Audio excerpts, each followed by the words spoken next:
nag-survey na ganyan. Di naman ho tayo may-ari niya. Kumbaga, naglalabasan sa social media, pinapakita lang naman ho natin sa ating mga kababayan. Sa bagay, ang counter lang naman ho ng mga walang ya dyan sa Malacanang, dito sa balita na to, ano yan, fake news, distab. Oh, hindi niyo ba nakikita sa inyong kapaligiran kung gaano katindi ang krimen, ang pagkalat ng illegal na droga? Kahit 'di ba lagi yung sinasabi ng PNP sa panahon nitong si Marcos Jr.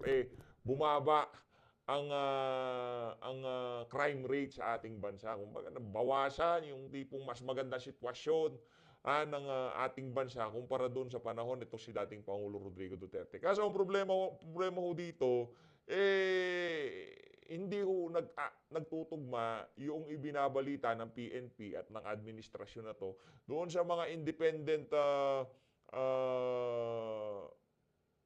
firm na kung saan pinag-aaralan kung saang bansa sa Asia o syudad sa Asia ang pinakamataas ang mga kriminalidad. At yan ho, hindi naman ho pwedeng diktahan yan ni Marbil o nitong si Marcos Jr. Di ba?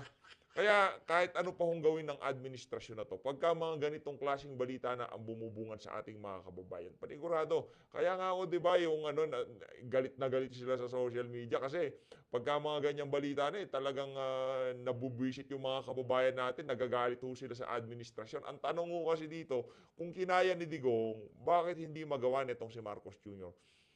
Ang sagot naman ho doon mga kababayan, kasi nga, paano mo nga naman susuwayin yung mga durugista na gumagawa ng illegal kung ikaw mismo, hindi mo kaya magpa-hair follicle test. Ito, return that to PhilHealth. Supreme Court Associate Justice Antonio Co. said the 60 billion in excess fund transfer from the Philippine Health Insurance Corporation, PhilHealth, to the National Treasury should be returned to the state insurance provider. Palakpakan ho natin itong si Supreme Court Associate Justice Antonio Co. Yung mga ganyan, meron pa ho talagang pag-asa ang Pilipinas. Habang nandiyan pa ang Korte Suprema, huwag ho kayong mag-alala. Huwag ho kayong panghinaan ng loob, meron pa hong pag-asa. At dahil dyan sa balita na yan, papanuurin ho natin ang oral argument na ginanap kahapon. Pero bago yan, pakinggan ho muna natin ang pinaka-latest na mga kadaldalan, mga kadaldalan. Itong si uh, Claire Castro. Ngayon, pansinin niyo ho itong alin na to Base sa ating nakikita, medyo ano na siya ngayon, medyo alalay na ho siya sa pagbira. Di ho kagaya ng mga nakaraan na araw. Ba pagpasok niyo, pagkatapos ng oath niya, paglabas niya sa pinto, talagang bakbakan na kagad. Talagang sinasagot niya na ho lahat ng ibinabatong tanong sa kanya. Ano talaga siya dyan, yung trabaho niya para siraan itong si dating Pangulo Rodrigo Duterte. Pero pagka nakaharap na siya sa mic, kumbaga, napapasubo siya di ba? Yung mga tipong hindi niya na dapat tanongin, yan tuloy, pati ito si J. Rose, nilaglag niya. Ito, pakinggan ho muna natin ang sagot ng Malacanang diyan sa sinabi ng Korte Suprema na yan na ibalik yung 60 billion na kinuha sa PhilHealth at ilinagay sa bulsa ng mga kawatan. Ako, laking problema nito. Falsipikadong budget, dinala sa puro ayuda. Ngayon, yung 60 billion na ginamit na pinamigay na pang-ayuda na online gambling naman ng ating mga kababayan, pinapabalik ng Korte Suprema. Ano ko kayang gagawin ng administrasyon na ito? Yan ang problema dito. Ito na. Claire, pasok na. In 3, 2, Sa pasok initial na. investigation. Ayun. Also, ma'am, on another topic, hingi lang po kami ng reaction dun sa statement ni Supreme Court Associate Justice Antonio Co. during the third round of oral arguments on the PhilHealth issue. Kasi he said that the President must release an order reversing the transfer of the 60 billion excess funds to the National Treasury. He said that the money could be used to expand the state insurers benefits packages, to hire more people to implement its programs, and to answer to the public's needs. Yung sagat lang po ng Malacanang dito. Kung ano po ang ipag-uutos ng Supreme Court, yan po ay susundin natin. Hindi po natin tututulan, hindi po natin lalabanan kung ano po ang inuutos ng Supreme Court.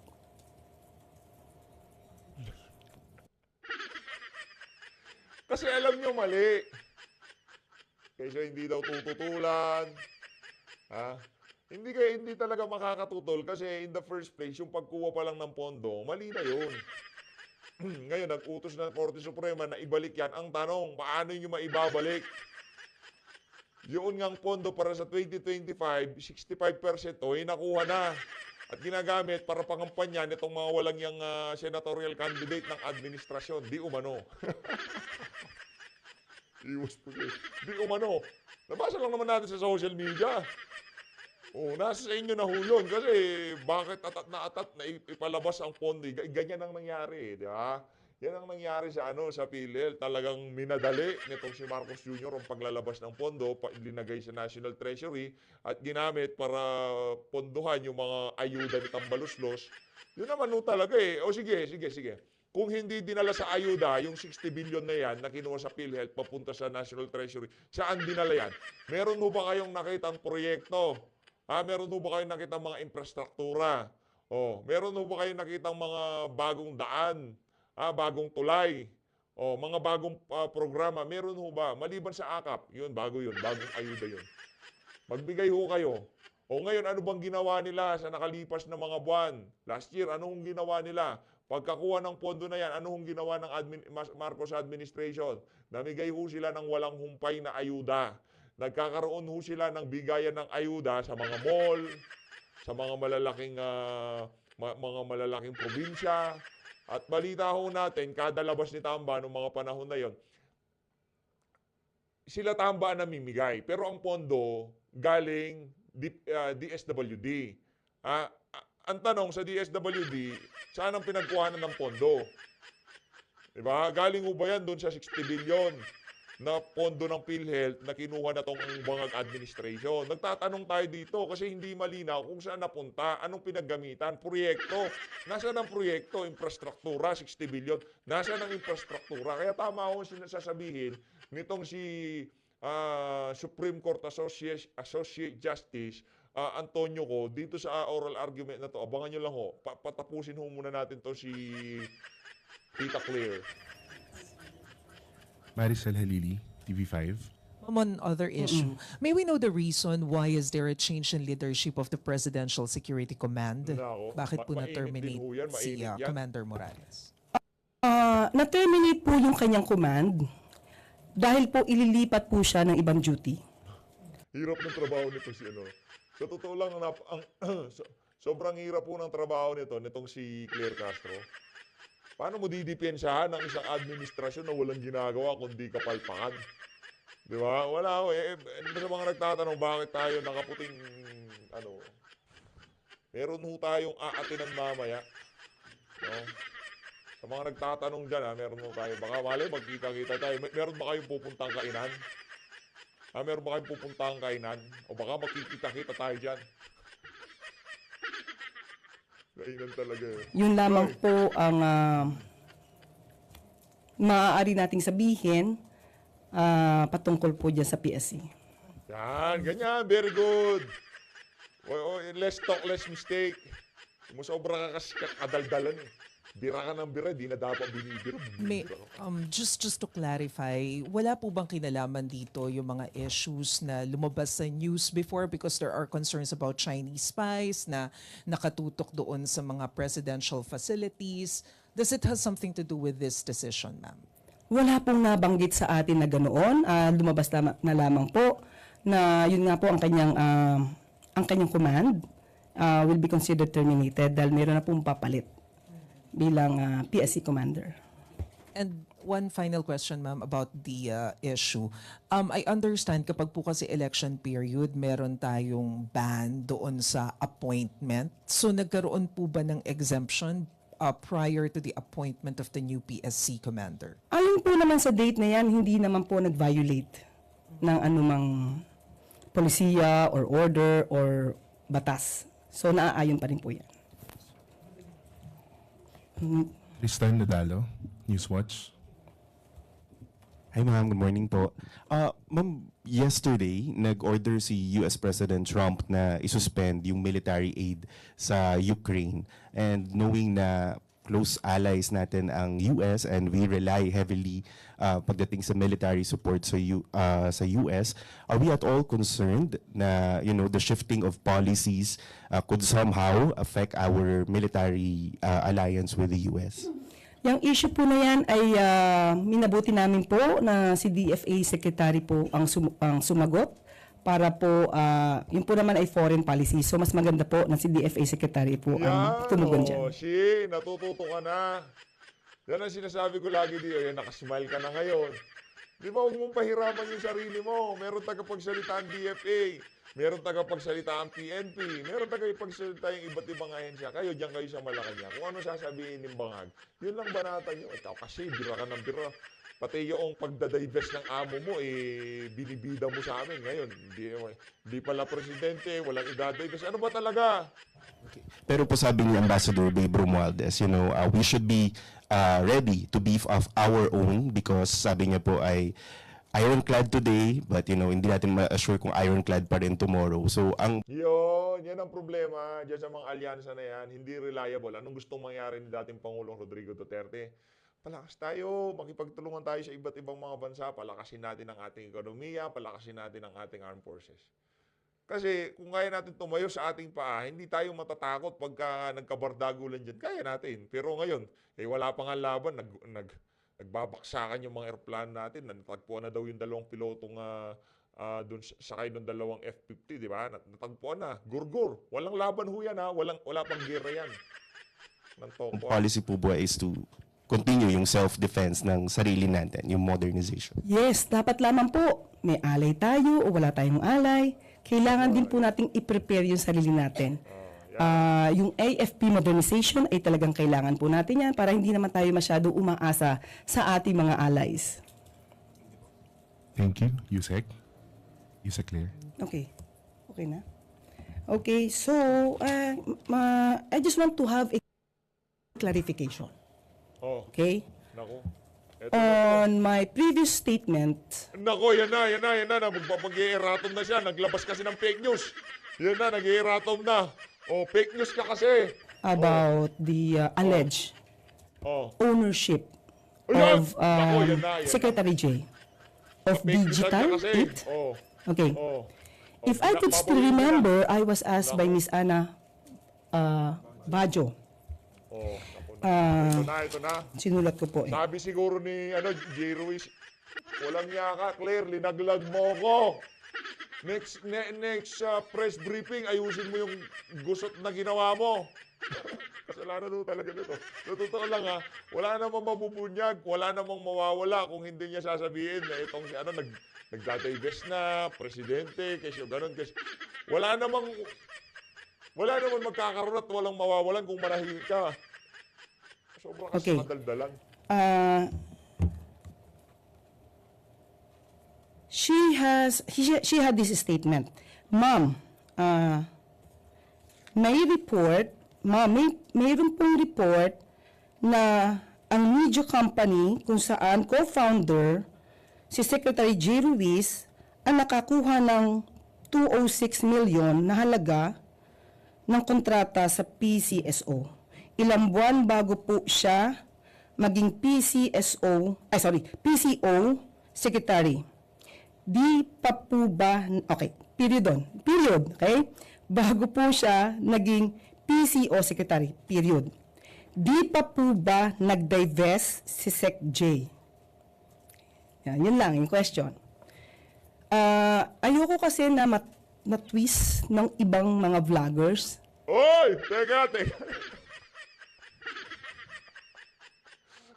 Pagkatapos mo sinasabing nagdada-invest ngayon, tutwist ng ibang vlogger, walang yaka rin pala no? So I really want to clarify this. My answer Clarify mo. was, Binibigyan ka na yung pagkakataong mag-clarify. Kasi pagka hindi mo na kailangan sa sagutin, huwag ka na magdaldal. it's very general. Ang batas naman po natin ay allowed po na mag-divest ng shares, interest sa anumang kumpanya na pag-aari niya. Bago siya nag-assume ng posisyon.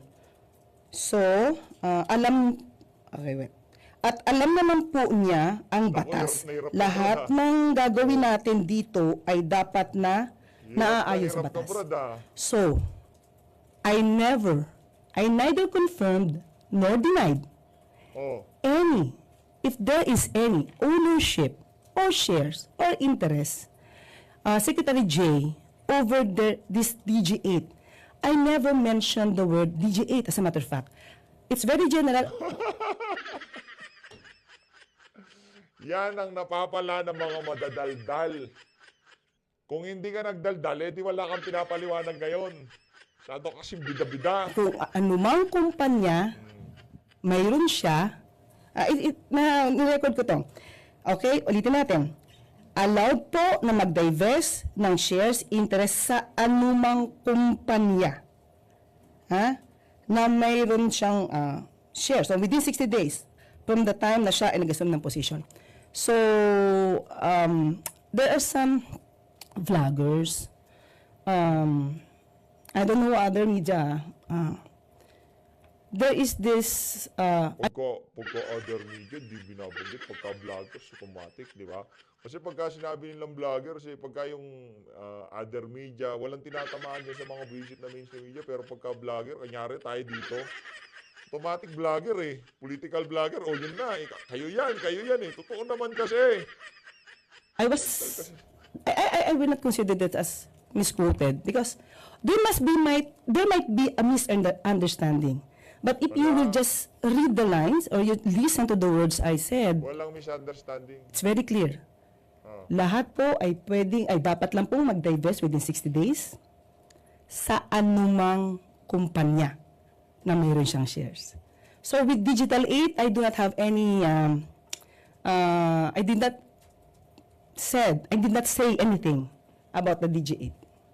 So I just want to have it cleared because nagagamit ito as if we have conflicting statements on the alleged DG8. Yun lang po. Hirap na, madam. Hirap ng pinasok mo, no? Next time huwag ka madaldal, ha? Huli mo na yan, madam, ha? Kasi pagka nagkamali ka pa, sa tingin ko, kakapasok mo lang dyan, lalabas ka na agad. Panigurado. Ito, dito tayo kay, kay Associate Justice Antonio ko. Game. And then it is submitted to the Department of So Budget therefore, Management. when you come up with your budget request for the subsidy, you don't actually consider the taxes being collected that Congress passed for purposes of subsidy for indirect contributors. That is correct, Your Honor. The budget is computed based on the need. So you're not following the law? You're not observing what the law requires? Your Honor, budget principles require that it's needs-based. If we will follow it based on the projected fund ceiling or availability, it might not match certain needs. Yes, I agree, it's based on needs. But the problem there is PhilHealth limits the funding so that you don't address the needs, the health needs of the Filipino people. If you increase budget 200%, and I don't think the Filipino would not avail of that. You define your own limits. The Congress allocates budget or collects taxes, provides for collection of taxes to answer for the subsidy of PhilHealth for indirect contributors. Now, when you request money for subsidy, ang ibig mong sabihin, hindi mo papakailam yun?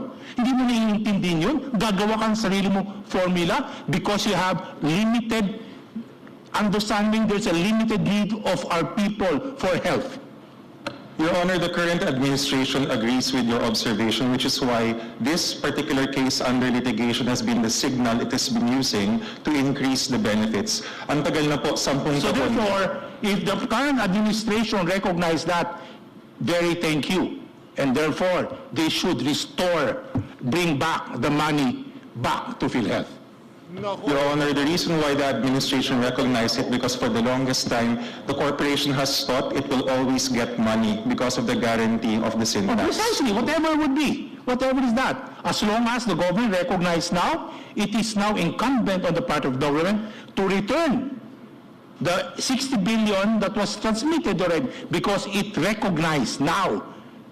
Hindi lang na-recognize probably before, ngayon na-recognize na. So therefore, when you recognize it, you should return it. What do you think?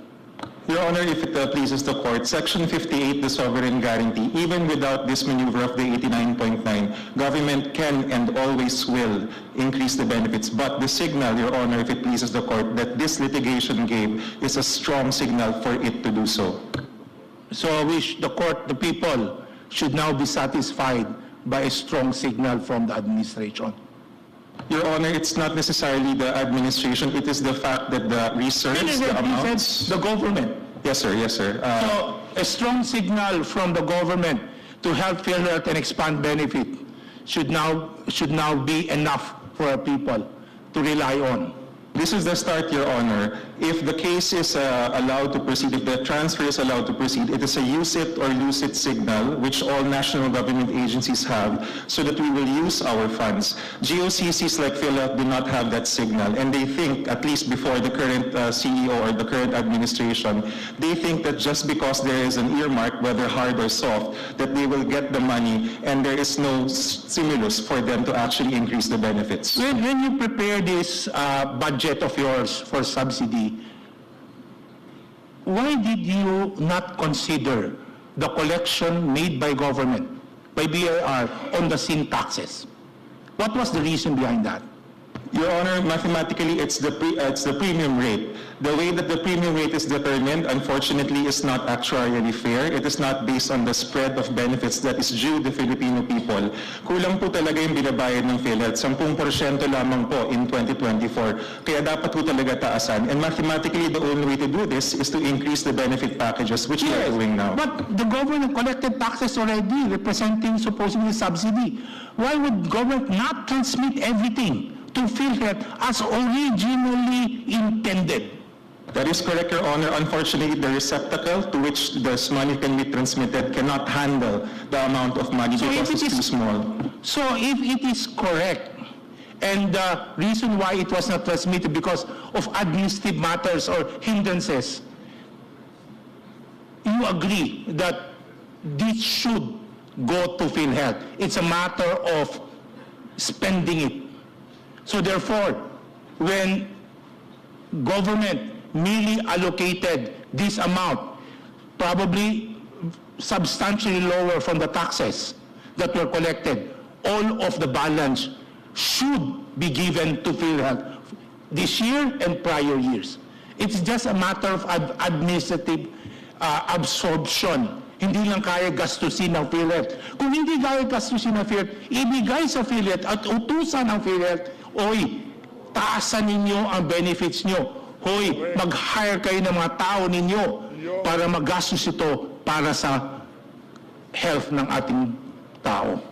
Your Honor, if I may, 3 presidente na po ng Republika ang dumaan simula noong 2013 hanggang 2023 at siguro mahigit 10 mga presidente ng korporasyon. Ganun po lagi ang utos pero hindi po nangyayari until now. So ang solusyon, kukunin na lang yung pera.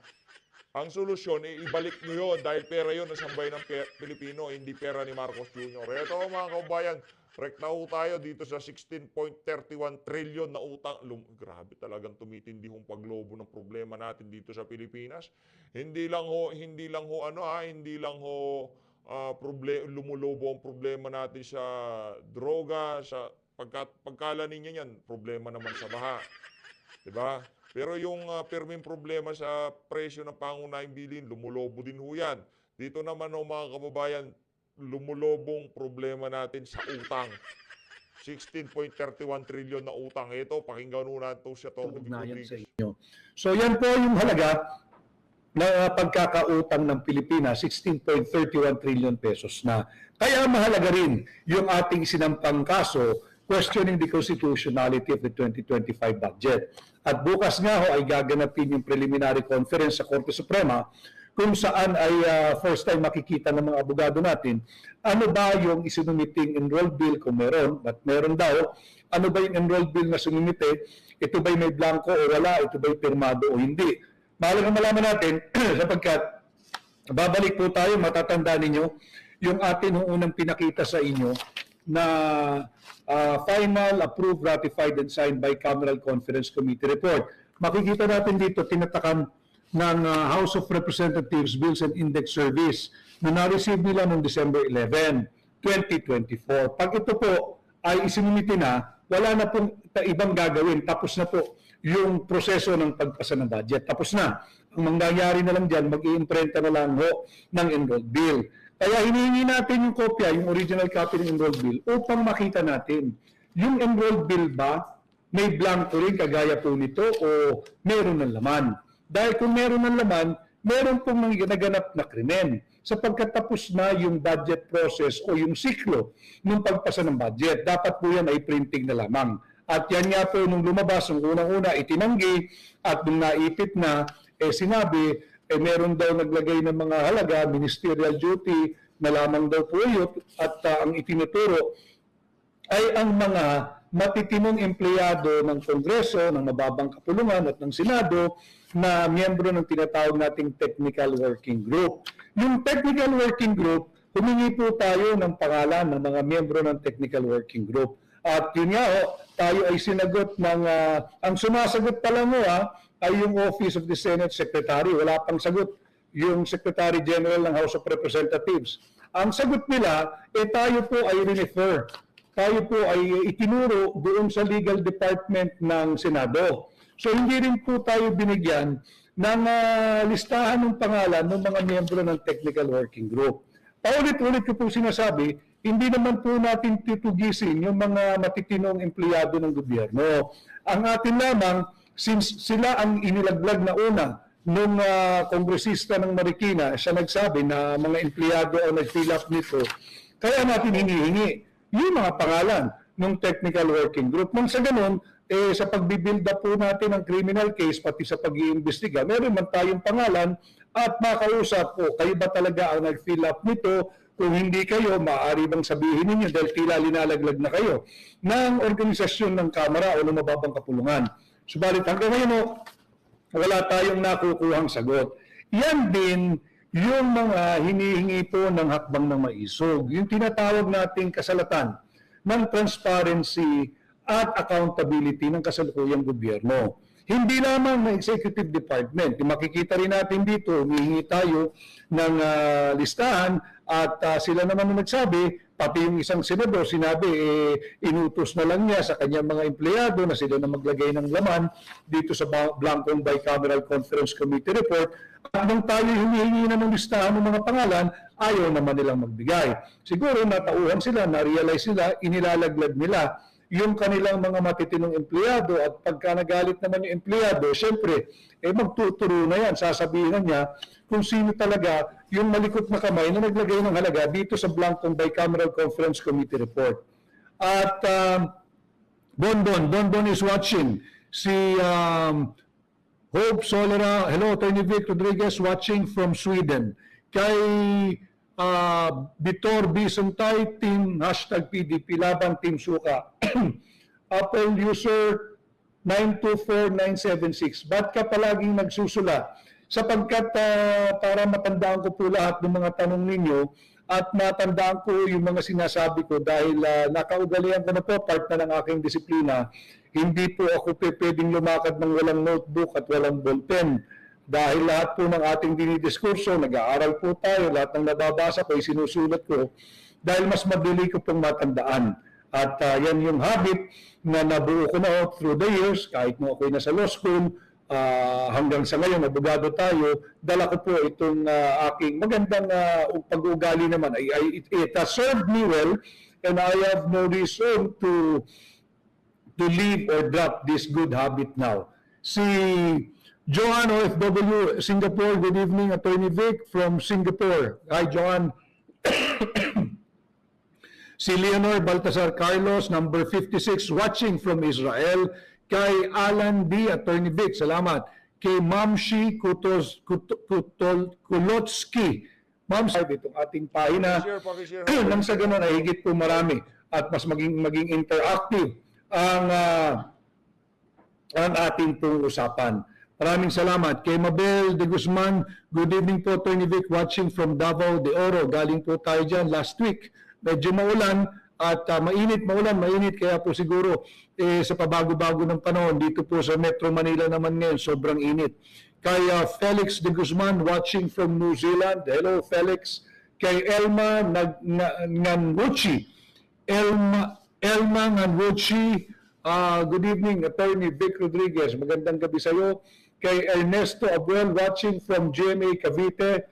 Pwede na pong sumampa, basta't sabihin lang number 56, watching from, at buksan ng camera, bawal po ang bastos at bawal ang mambastos. Kay Valmoria Lynn, nawala si Valmoria Lynn? Valmoria Lynn, may tanong siya. Ayun, yun. Anong masasabi nyo sa pag-aresto kay Attorney Respicio? Di ko alam, inaresto ba si Attorney Respicio?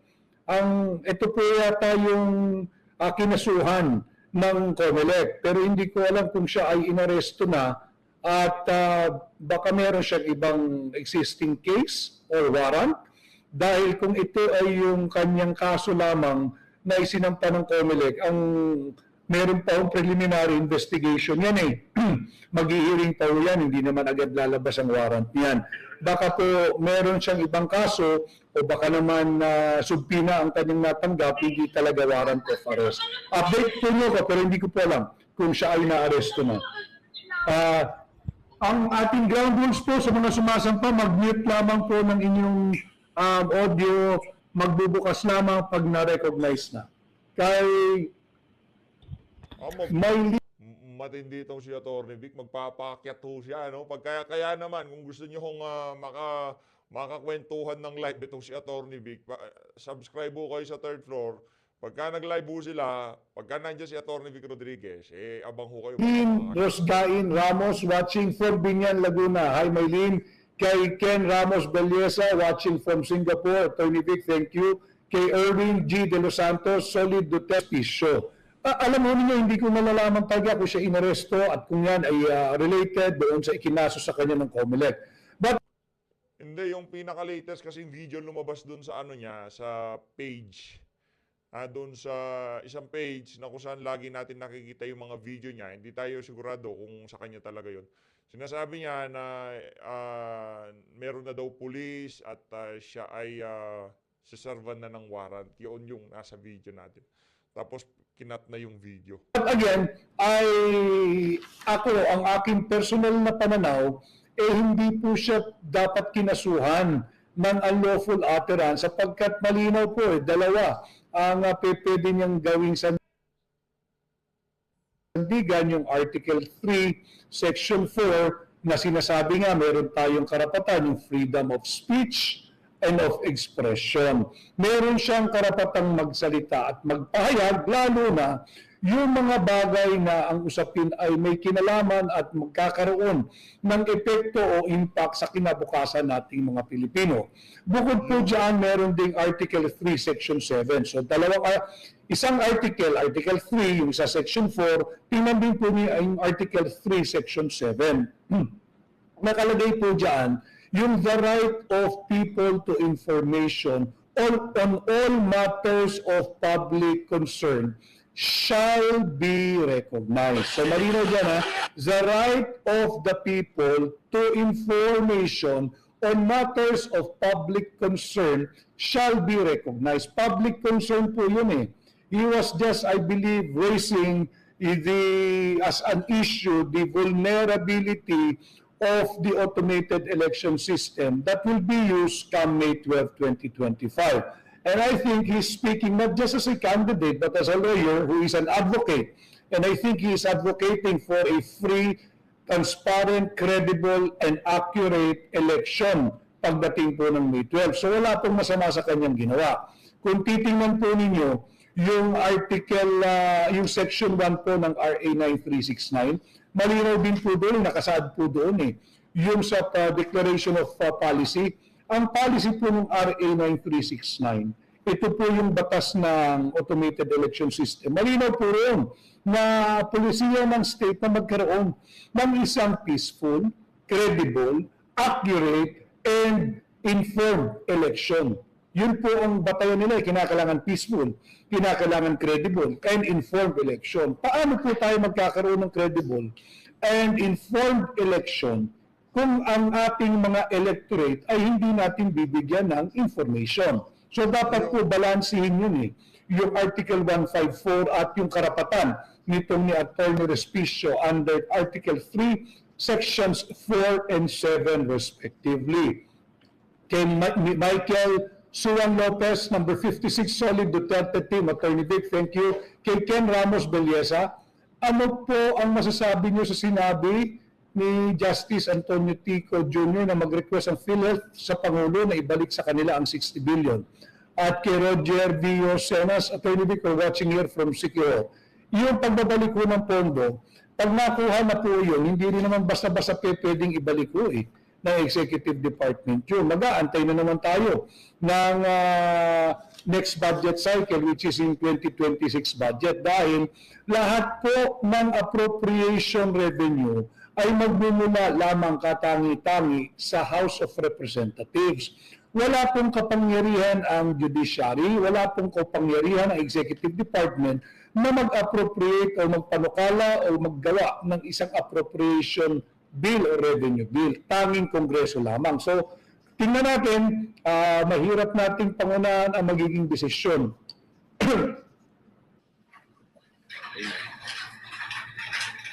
Vandy Blue 27, skip din tayo, hindi makapasok. Kay Duterte, yan, Vandy, go ahead, Vandy. Magandang gabi po, Atty. Magandang gabi, Vandy.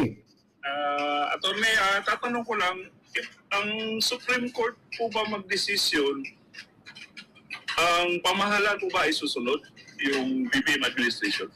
Dapat silang sumunod, Supreme Court na yun Kundi magkakaroon tayo ng constitutional crisis kung hindi susundin ng isang co-equal branch yung pinag-uutos ng Judicial Department. So dapat silang sumunod. Yan ang malinaw na yung balance of power kaya hinati-hati, di ba? Kaya, and then, follow-up question lang po, Atty. Yung mga congressman na sinuspindi po ng Supreme Court, totoo po ba yun? Congressman na sinuspindi? Oo, yung regarding sa daan ng mga blanco daw. Walang kapangyarihan magsuspindi ang Supreme Court sa mga congressmen.